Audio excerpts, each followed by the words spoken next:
Assalamualaikum warahmatullahi wabarakatuh. Selamat pagi teman-teman semua.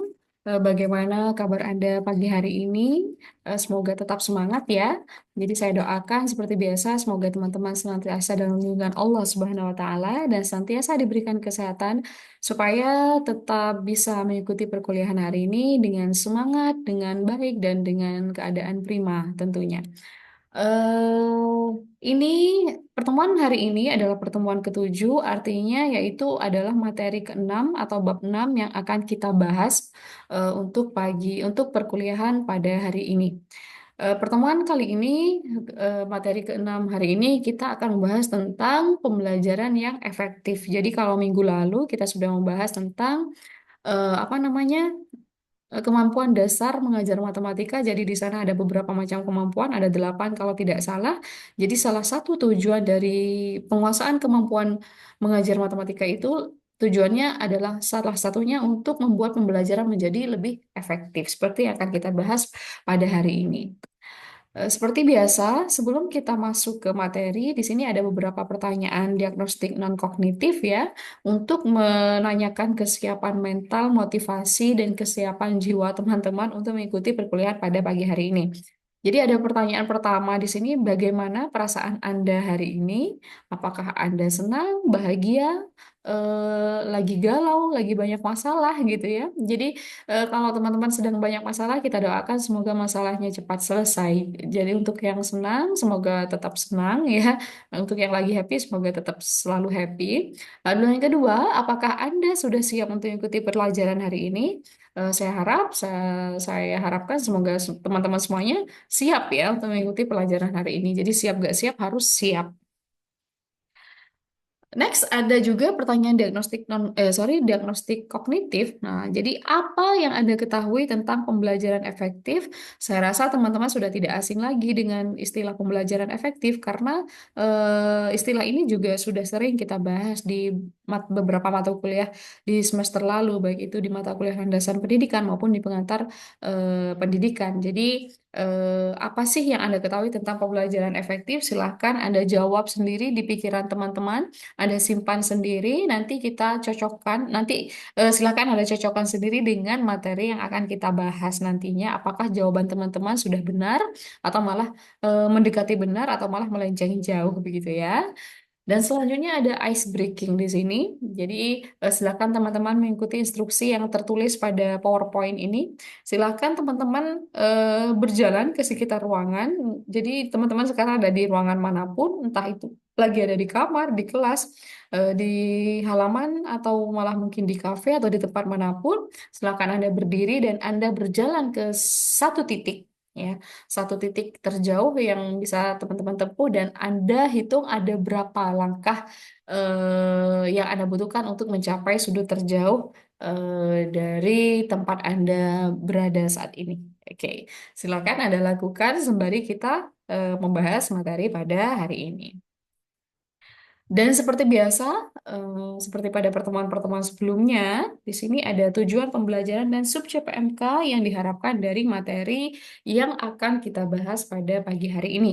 Untuk tujuan pembelajarannya, jadi setelah mahasiswa mengikuti perkuliahan hari ini, tujuan pembelajaran yang diharapkan adalah yang pertama, mahasiswa diharapkan mampu memahami konsep, prinsip, dan indikator pembelajaran efektif.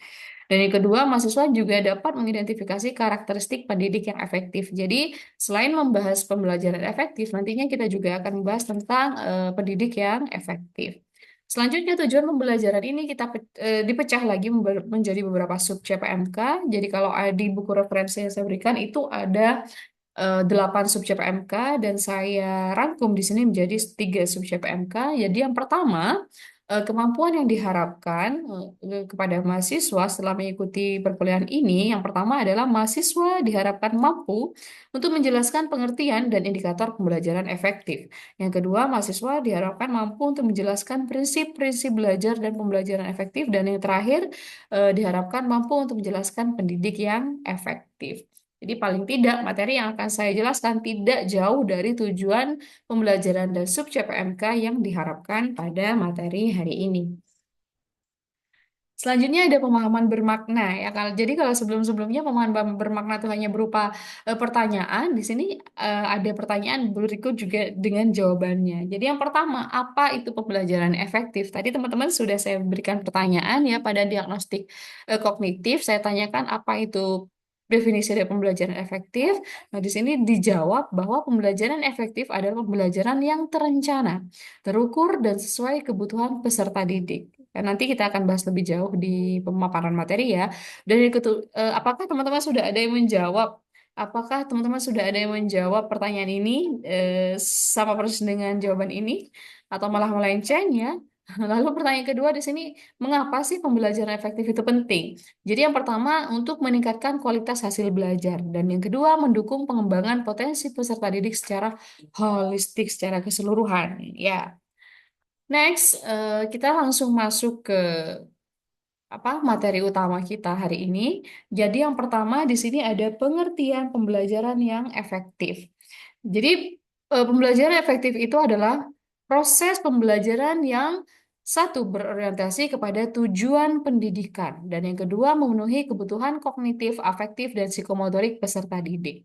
Jadi pembelajaran efektif itu adalah berorientasi atau berpusat atau fokus pada tujuan pendidikan, fokus pada tujuan pembelajaran. Jadi setiap materi seperti yang pernah sudah saya jelaskan bahwa setiap bab setiap materi itu punya tujuan pembelajaran masing-masing. Jadi dalam pembelajaran efektif, pembelajaran yang dilakukan menyampaikan materi sesuai dengan tujuan pembelajaran.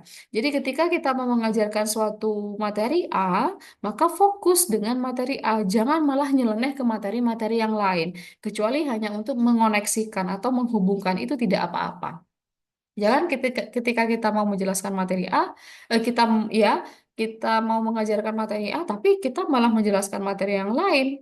Materi A-nya malah nggak ada sama sekali. No, jangan seperti itu. Jadi harus fokus pada tujuan pendidikan. Tujuan pendidikannya maunya seperti apa, tujuan pembelajarannya mau seperti apa, maka itu yang harus dilakukan supaya pembelajaran menjadi pembelajaran yang efektif.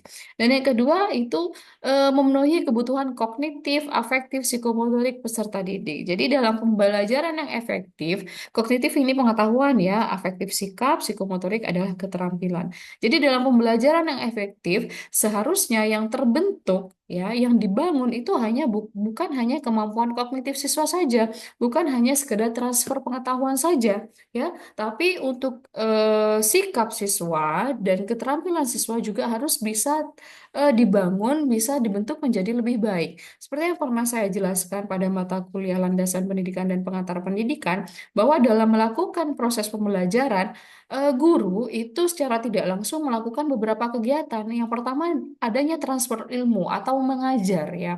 Selain itu, guru juga melakukan yang namanya kegiatan membimbing siswa, mendidik siswa supaya terbentuk yang namanya sikap yang baik ya. Eh, dan yang ketiga yaitu guru melakukan pelatihan, pelatihan untuk membentuk keterampilan siswa menjadi lebih baik. Jadi semua kebutuhan siswa baik kognitif, afektif, psikomotorik itu bisa tercapai secara keseluruhan dengan adanya pembelajaran yang efektif.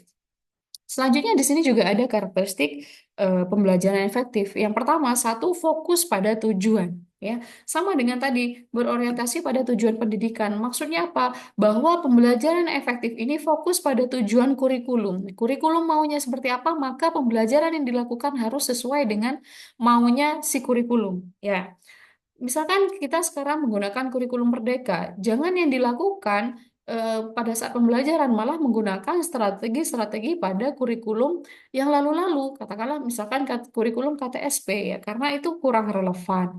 Jadi hal yang baik pada kurikulum yang lalu itu bisa kita gunakan pada kurikulum saat ini, tapi yang sudah tidak relevan maka kita buang.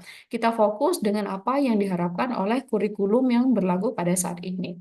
Yang kedua adalah berpusat kepada peserta didik. Maksudnya bagaimana? Jadi pembelajaran yang dilakukan itu bersifat student center, berpusat pada peserta didik. Peserta didik diharapkan ya terlibat secara aktif. Terlibat secara aktif ya. Bahwa proses belajar mengutamakan kebutuhan kebutuhan, minat, dan kemampuan peserta didik. Ya, jadi seperti yang diharapkan oleh kurikulum saat ini bahwa pembelajaran yang diharapkan disarankan lebih berpusat kepada peserta didik atau student center. Dan yang ketiga yaitu bersifat kolaboratif. Artinya ada kerjasama kolaboratif antara pendidik, peserta didik, dan sumber belajar. Jadi tidak melulu gurunya saja yang aktif di kelas atau peserta didiknya aja yang aktif di kelas tapi gurunya diem aja. Enggak. Tapi antara guru, peserta didik, atau siswa, dan sumber belajar itu harus bekerja secara optimal. Sumber belajar yang ada itu harus dimanfaatkan secara maksimal ya. Nah, itu adalah salah satu karakteristik pembelajaran efektif. Dan yang keempat yaitu berbasis penilaian. Maksudnya bagaimana? Bahwa dalam pembelajaran efektif ini harusnya melibatkan evaluasi atau penilaian berkesinambungan untuk apa namanya untuk menilai kemampuan belajar peserta didik. Maksudnya bagaimana? Nah, dalam suatu kita tahu bahwa dalam suatu pembelajaran itu ada beberapa materi yang harus disampaikan. Nah, selesai materi A, materi pertama itu harusnya ada evaluasi untuk apa? Untuk mengetahui tingkat keberhasilan peserta didik dalam memahami materi itu.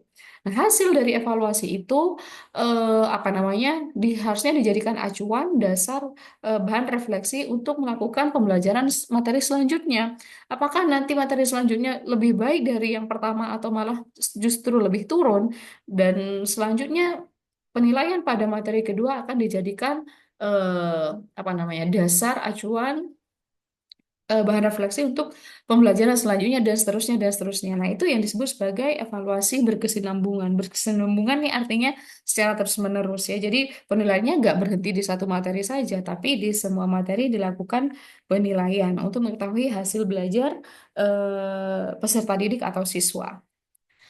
Selanjutnya di sini juga ada indikator pembelajaran efektif. Ini indikator dengan karakteristik tidak jauh beda ya. Yang pertama, indikator pencapaian pembelajaran efektif yaitu pencapaian tujuan pembelajaran.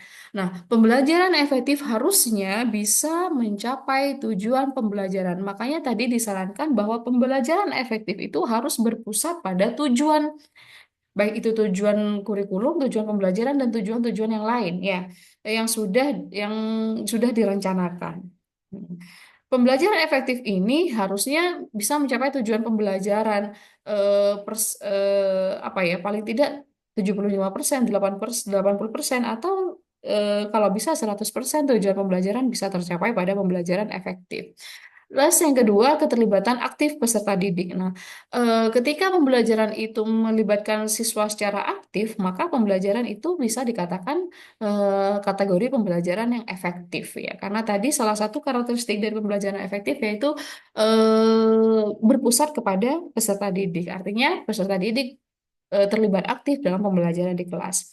Lalu yang ketiga yaitu relevansi materi. Nah, kalau pembelajaran kita relevan dengan materi atau materi yang kita jelaskan relevan ya dengan materi maksudnya materi yang dijelaskan itu relevan dengan tujuan pembelajaran, materi yang kita siapkan, kita sudah belajar tentang cara penyiapan materi pembelajaran ya. Bagaimana langkah-langkah menyiapkan materi pembelajaran yang baik. Nah, harus relevan ya, harus relevan dengan tujuan pembelajaran. Nah, kalau materi yang disampaikan pada pembelajaran itu relevan, nggak ngawur ya, fokus, nah maka dikatakan pembelajaran tersebut adalah pembelajaran yang efektif karena tadi salah satu apa namanya karakteristiknya yaitu berfokus pada tujuan. Artinya salah satunya itu materi yang disampaikan relevan dengan tujuan pembelajaran. Dan yang keempat, pengelolaan waktu yang efisien. Nah, jadi pembelajaran efektif ini enggak memakan waktu yang terlalu lama ya. Jadi guru bisa mengalokasikan waktu sebaik mungkin. Bahwa apa yang mereka rencanakan pada RPP-nya atau modul ajarnya itu alokasi yang direncanakan, alokasi waktu yang direncanakan itu bisa tercapai dengan baik. Misalkan kita berencana hari ini akan menjelaskan materi A cukup untuk satu pertemuan, maka sesuai ya, satu pertemuan udah selesai si materi A-nya. Nah, seperti itu. Jadi ketika waktunya yang digunakan efisien, tidak terlalu molor dan tidak terlalu cepat juga, maka dikatakan pembelajaran yang dilakukan adalah pembelajaran efektif. Dan yang terakhir, indikator terakhir adalah ada umpan balik yang konstruktif. Maksudnya apa? Yaitu bahwa elemen penting dalam pembelajaran efektif dengan umpan balik peserta didik dapat memaknai kekuatan dan kelemahan mereka serta langkah-langkah yang perlu diambil untuk meningkatkan hasil belajar. Jadi dalam pembelajaran efektif itu ada umpan balik yang konstruktif. Jadi siswa bisa tahu kekurangan mereka di mana, kelemahan mereka di mana, kemampuan mereka di mana, mereka bisa menyadarinya ya. Karena apa? Karena pembelajaran yang dilakukan guru adalah pembelajaran efektif, bukan pembelajaran yang ngasal gitu. Dan selanjutnya di sini ada beberapa contoh praktik pembelajaran efektif. Ya. Dalam pembelajaran efektif, guru itu bersifat sebagai fasilitator, motivator, dan tortor yang lain yang sudah kita bahas ya. Yang apa maksudnya guru bersifat sebagai fasilitator? Yaitu yang pertama, guru bisa membimbing diskusi kelompok, bisa mengarahkan pembelajaran secara optimal ya. Guru bisa menjadi apa namanya? Selain siswa menjadi pusat pembelajaran, guru juga bisa mengatur apa namanya pembelajaran menjadi seefektif mungkin ya. Terus yang kedua, guru memberikan contoh aplikasi nyata pada materi ajarnya.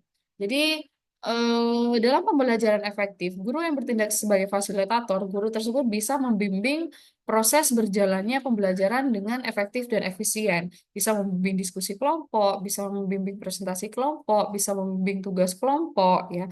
Selain itu, guru juga harusnya bisa memberikan contoh-contoh nyata, pada setiap materi yang diajarkan. Selain itu, juga ada yang namanya evaluasi formatif.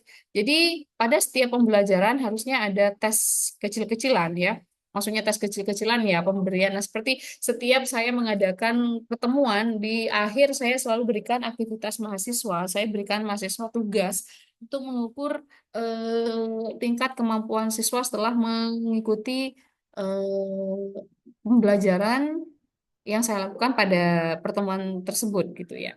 Jadi harusnya di setiap pertemuan itu ada tes kecil di tengah pembelajaran. Bisa diberikan kuis atau pertanyaan-pertanyaan singkat, itu bisa. Di pertengahan pembelajaran atau di akhir pembelajaran juga tidak apa-apa. Terus ada yang namanya tanya jawab interaktif. Seperti yang sudah kita bahas minggu lalu, salah satu kemampuan dasar mengajar matematika yang harus dikuasai oleh guru yaitu keterampilan bertanya ya. Ada beberapa jenis pertanyaan, ada divergen, konvergen, ada tanya jawab interaktif. Nah, jadi ketika pembelajaran tersebut ada komunikasi aktif antara guru dan siswa, ya, ada komunikasi interaktif antara guru dan siswa, maka pembelajaran akan menjadi lebih efektif dan bermakna kepada siswa, ya.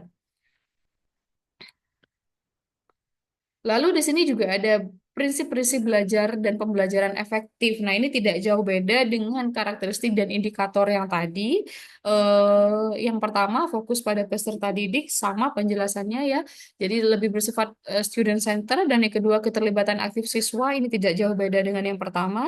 Ketika siswa sudah aktif, artinya pembelajaran tersebut lebih berpusat kepada siswa. Dan yang ketiga, relevansi dan konteks, yaitu relevansi dengan materi yang dijelaskan. Dan yang keempat, tujuan yang jelas. Jadi dalam pembelajaran efektif itu harus tujuan pembelajaran yang diharapkan itu harus jelas ya. Misalkan kita mau mengajarkan materi A, maka tujuan pembelajaran yang ingin dicapai itu juga harus nyambung dengan materi A.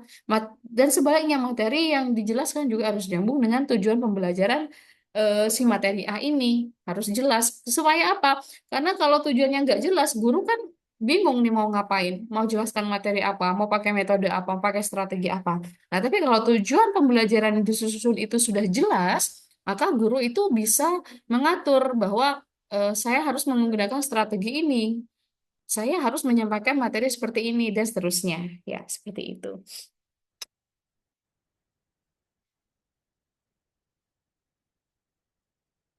Sebentar, mohon maaf ini masih ada loading. Oke. Selanjutnya di sini ada keterlibatan aktif peserta didik tentunya dalam pembelajaran efektif ya.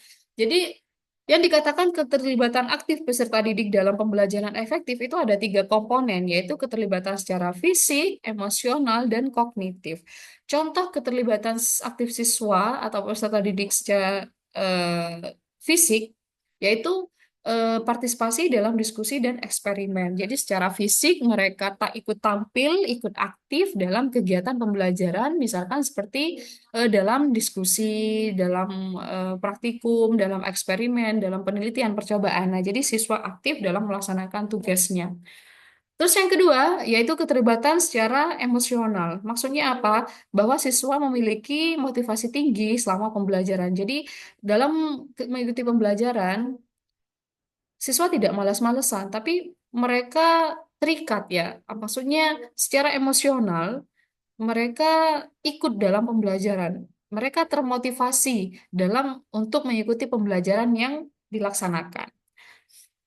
Selanjutnya yang ketiga, keterlibatan kognitif, yaitu contohnya bahwa siswa bisa mengajukan pertanyaan dan berpikir kritis. Nah, kognitif ini kan pengetahuan ya, jadi adanya keterlibatan siswa secara kognitif, yaitu bisa dilihat ketika proses pembelajaran. Apakah siswa itu aktif bertanya? Apakah siswa itu aktif dalam menjawab pertanyaan? Apakah siswa itu aktif dalam melakukan proses berpikir kritis ya? Nah, itu keterlibatan yang diharapkan pada peserta didik dalam pembelajaran efektif. Jadi ada tiga komponen ya, jadi secara fisik, emosional, dan kognitif. Selanjutnya ada relevansi materi dengan kehidupan peserta didik ya. Jadi dalam pembelajaran efektif harusnya salah satu karakteristiknya, salah satu prinsipnya dan indikatornya itu adanya relevansi materi dengan kehidupan peserta didik. Supaya apa? Supaya mereka merasakan bahwa pembelajaran yang mereka jalani, bahwa materi yang mereka pelajari itu benar-benar bermakna, bermanfaat bagi kehidupan mereka sehari-hari. Bahwa materi yang mereka pelajari harusnya menghubungkan materi dengan pengalaman sehari-hari siswa. Ya, makanya ada yang namanya pendekatan pembelajaran kontekstual, menggunakan masalah-masalah di dunia nyata yang, jadi guru menjelaskan, memberikan masalah-masalah dalam materi tersebut yang dihubungkan dengan permasalahan-permasalahan nyata yang dialami peserta didik sehari-hari. Lalu, untuk membuat relevansi materi dengan kehidupan peserta didik, ya, bisa juga dengan menggunakan contoh dan aplikasi nyata ya. Dan yang ketiga, diberikan ruang untuk eksplorasi dan pemecahan masalah ya. Jadi nantinya kita akan mempelajari berbagai macam pendekatan pembelajaran, ada RMA, ada kontekstual, apa namanya, ada realistik yang semuanya include dalam relevansi ini. Jadi dalam pembelajaran itu diberikan contoh-contoh nyata yang berkaitan dengan kehidupan sehari-hari, diberikan beberapa contoh permasalahan yang sesuai dengan kehidupan sehari-hari, supaya apa? Supaya pembelajaran yang diikuti siswa bisa lebih bermakna. Mereka bisa sadar, mereka bisa menyadari bahwa materi yang dipelajari itu benar-benar manfaat bagi mereka, terutama untuk kehidupan mereka sehari-hari. Nah, selanjutnya kita masuk kepada pendidik yang efektif. Kalau tadi pembelajaran efektif, nah sekarang kita masuk ke pendidik yang efektif. Apa itu pendidik yang efektif? Yaitu pendidik yang mampu menginspirasi, memotivasi, dan membimbing peserta didik. Nah, ini yang diharapkan pada setiap pendidik ya. Jadi nanti Anda ketika menjadi menjadi seorang pendidik, harusnya Anda bisa menjadi pendidik yang bisa menginspirasi, memotivasi, dan membimbing peserta didik. Menginspirasi nih, maksudnya apa? Anda bisa dijadikan contoh oleh para peserta didik Anda. Jadi Anda itu menginspirasi bahwa, saya kok jadi pengen pengen jadi seperti ibu ini, saya pengen jadi seperti bapak ini, pengalaman hidupnya seperti ini, cara ngajarnya seperti ini, cara berperilakunya seperti ini. Nah, itu namanya menginspirasi ya, bisa menginspirasi dan memotivasi. Selain menginspirasi, Anda harus bisa memotivasi, memberikan penguatan-penguatan yang positif kepada peserta didik. Anda bisa memotivasi siswanya untuk bisa belajar lebih rajin, untuk bisa bersikap lebih sopan, bersikap lebih baik, untuk bisa menjadi pribadi yang lebih baik. Nah, itu namanya memotivasi. Dan selain itu, Anda juga harus bisa membimbing peserta didik ya. Nggak hanya bisa marah-marah aja, nggak hanya bisa ngasih tugas aja, tapi membimbing bagaimana peserta didik Anda bisa berkembang secara optimal, baik itu kognitifnya, afektifnya, maupun psikomotoriknya. Nah, sedangkan karakteristik umum seorang pendidik yang efektif yaitu ada tiga di sini. Yang pertama kompetensi profesional. Apa itu kompetensi profesional? Jadi bahwa kompetensi profesional ini mencakup beberapa komponen ya. Yang pertama penguasaan materi ajar, terus metode pengajaran dan kemampuan mengelola kelas. Jadi seorang peserta didik, seorang pendidik yang profesional Dia harusnya yang pertama harusnya bisa menguasai materi pembelajaran tentunya ya.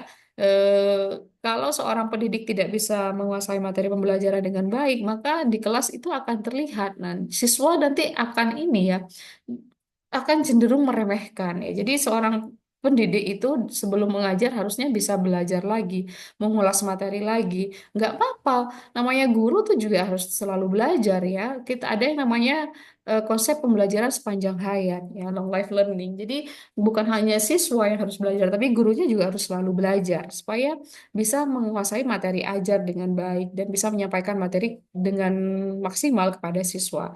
Terus ada metode pengajaran. Jadi seorang pendidik yang profesional harusnya bisa mengkolaborasikan, bisa mengadakan variasi untuk metode pengajaran. Jadi nggak melulu harus ceramah, nggak melulu harus diskusi, nggak melulu harus penugasan. Nah, seorang pendidik yang profesional bisa menggunakan metode berbagai macam metode untuk menjelaskan materi disesuaikan dengan situasi dan kondisi serta karakteristik peserta didik ya. Dan eh terus dan yang ketiga yaitu kemampuan pengelolaan kelas seperti yang sudah kita bahas minggu lalu ya. Salah satu kemampuan dasar mengajar matematika yaitu kemampuan pengelolaan kelas. Jadi seorang pendidik yang profesional harusnya bisa mengelola kelas dengan baik, dengan optimal ya. Dan yang kedua itu kemampuan komunikasi. Nah, harusnya namanya juga guru ya, namanya juga pendidik harus bisa ngomong, harus bisa berkomunikasi yang baik dengan siswanya.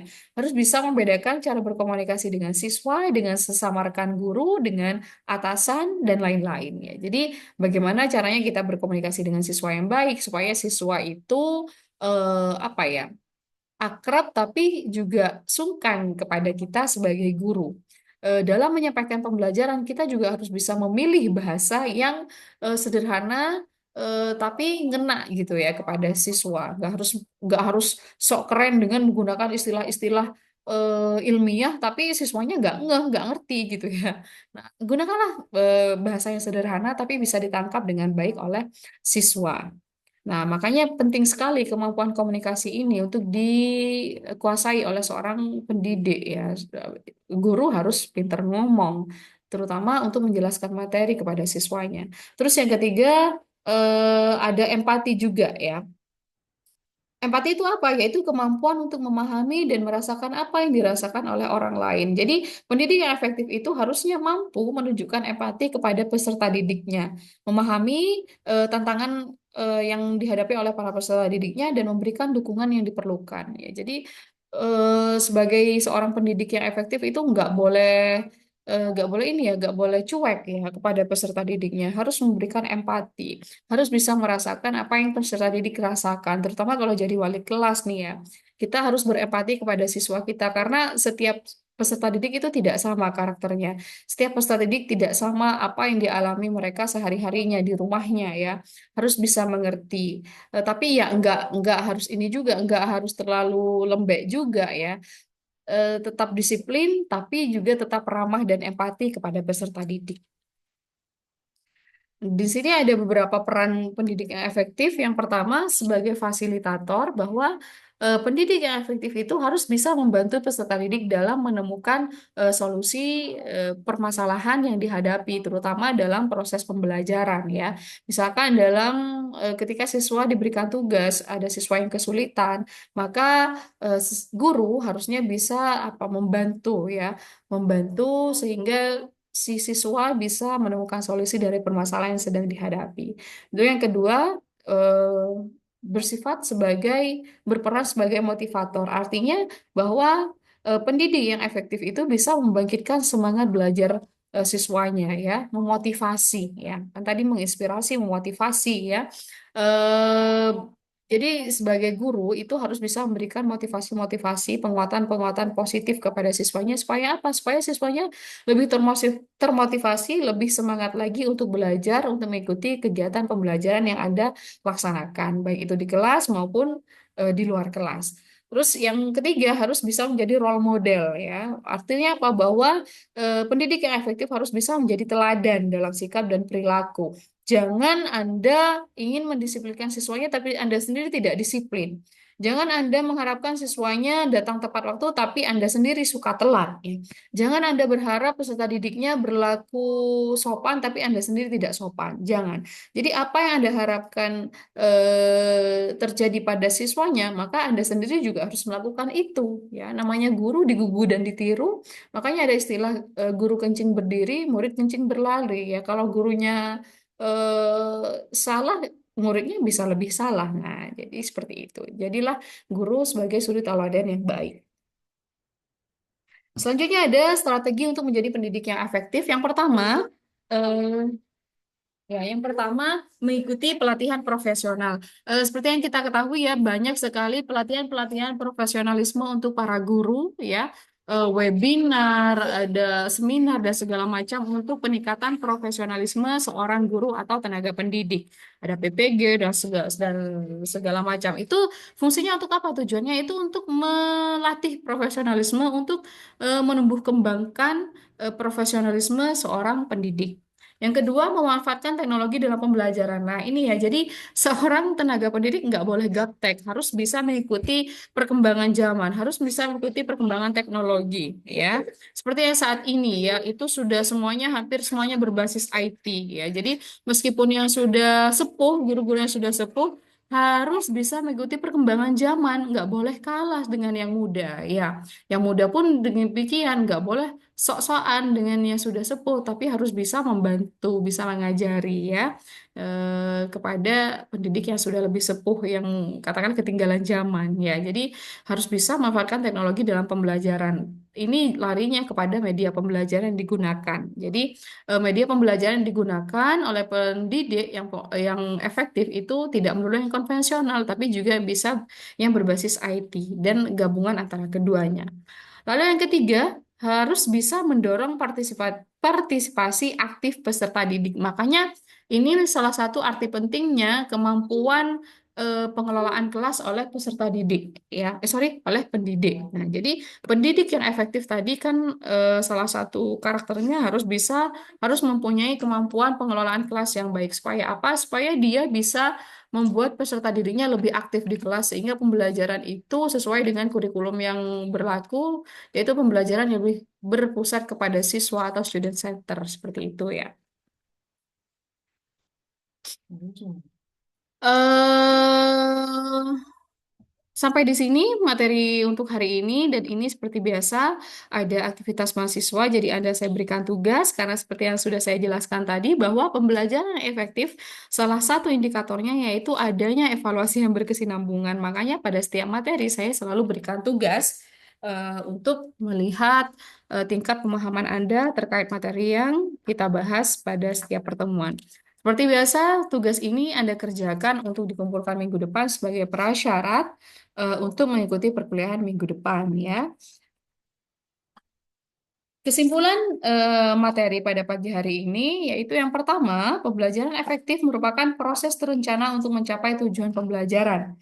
Yang kedua, indikator pembelajaran efektif ada beberapa indikator. Yang pertama, tercapainya tujuan pembelajaran dengan baik. Yang kedua, adanya keterlibatan aktif para peserta didik. Yang ketiga, adanya relevansi materi atau konteks pembelajaran. Dan yang keempat, adanya efisiensi waktu. Selanjutnya, untuk prinsip pembelajaran yang efektif, yaitu fokus pada peserta didik, adanya keterlibatan aktif para peserta didik, dan adanya umpan balik yang konstruktif. Dan selanjutnya yang terakhir tentang pendidik yang efektif, yaitu pendidik yang kompeten, yang komunikatif, yang empati, dan inovatif. Nah, itu adalah kesimpulan dari materi hari ini. Seperti biasa, kalau ada pertanyaan, nanti bisa kita bahas di grup Telegram atau Anda bisa japri chat saya secara pribadi, baik di Telegram maupun via WhatsApp ya. Selanjutnya ada refleksi ya, seperti biasa. Nah, setelah kita mempelajari materi hari ini, ada beberapa pertanyaan nih yang harus Anda jawab di kolom komentar nantinya. Yang pertama, apa yang Anda pelajari hari ini tentang pembelajaran efektif? Nah, sudah bisa terjawab ya. Dan yang kedua, bagaimana Anda menerapkan konsep ini dalam kehidupan Anda atau pekerjaan Anda? Nah, bagaimana tuh caranya ya? Silakan Anda jawab di kolom komentar. Dan yang terakhir, Apa kira-kira tantangan yang Anda bayangkan dalam menjadi pendidik yang efektif? Nah, dari penjelasan yang sudah saya paparkan tadi terkait dengan pendidik yang efektif, kira-kira Anda punya bayangan nggak sih untuk menjadi pendidik yang efektif? Apa saja kira-kira tantangan yang akan Anda hadapi? Nah, silakan jawab di kolom komentar di bawah ya. Baik teman-teman, materi pada pagi hari ini cukup sekian ya. Sedikit yang penting bermanfaat. Semoga ilmu yang kita dapatkan hari ini bisa menjadi ilmu yang barokah dan bermanfaat. Jangan lupa jaga kesehatan supaya Anda tetap bisa melaksanakan aktivitas sehari-hari dengan baik dan minggu depan tetap bisa bertemu pada perkuliahan selanjutnya. Terima kasih atas perhatian dan partisipasi teman-teman semua. Akhirul kalam. Wassalamualaikum warahmatullahi wabarakatuh.